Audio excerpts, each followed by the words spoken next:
যদি মনত কেতিয়াবা অহংকাৰ ভাৱ আহে তেতিয়া শ্মশান আৰু কবৰস্থানৰ পৰা ঘূৰি আহিবা। তাতে তোমাতকৈও সুন্দৰ জ্ঞানী আৰু ধনী মানুহ মাটিৰ তলত শুই আছে। যাক তুমি অৱহেলা কৰিছা তেওঁতো এদিন এনেও গুচি যাব। কিন্তু লক্ষ্য ৰাখিবা, যাৰ কাৰণে তেওঁক অৱহেলা কৰিছা তেওঁ যাতে তোমাক এৰি নাযায়। কপালত যদি অৱহেলা লিখা থাকে তেতিয়াহ'লে হাজাৰ চেষ্টা কৰিও ভালপোৱা পোৱা নাযায়। সত্য কথা ক'বলৈ গ'লে ষ্টেটাছ মানে মনৰ কিছু লুকাই ৰখা কথা আৰু ক'ব নোৱাৰা কিছু অনুভূতি। আজিকালি মানুহে আনৰ ভুল বিচৰাত ব্যস্ত থাকে, নিজৰ ভুল কোনেও নেদেখে।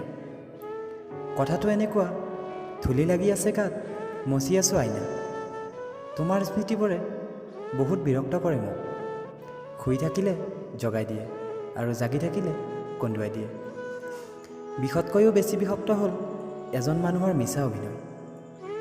কপালত এফোঁটা সেন্দুৰ আৰু দামী বস্তু কিনি দিলে স্বামী হোৱা নাযায়। আদৰ্শ স্বামী হ'ব লাগিলে ৱাইফক ভাল পাব লাগিব, মনৰ কথা বুজিব লাগিব। আজিকালিৰ মানুহক বুজিব পৰাটো খুবেই কঠিন।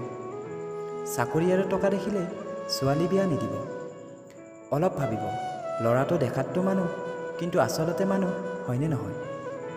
কাৰণ এমুঠি ভাতৰ কাৰণে কোনেও নমৰে, মৰে মাথো মানসিক অত্যাচাৰত। ভালপোৱা কি?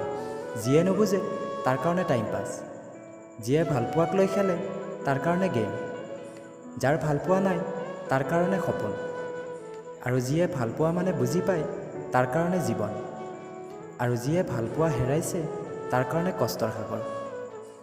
বহুত কষ্ট খাই মই যিটো বুজি পাইছোঁ সেইটো হ'ল, কাৰোবাক প্ৰয়োজনতকৈ বেছি মূল্য দিলে এটা সময়ত তাৰ ওচৰত মূল্যহীন হ'ব লগা হয়।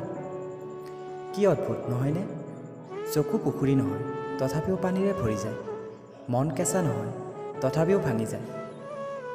বয়স বাঢ়িছে, বন্ধু কমিছে, দায়িত্ব বাঢ়িছে, আদৰ কমিছে, বোজা বাঢ়িছে, সুখ কমিছে। সেইটোৱেই জীৱন। ভিডিঅ'টো ভাল লাগিলে লাইক কৰিব, কমেণ্ট কৰিব।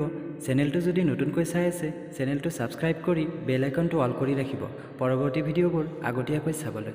ভালে থাকক, সুস্থ থাকক, আকৌ লগ পাম পৰৱৰ্তী ভিডিঅ'।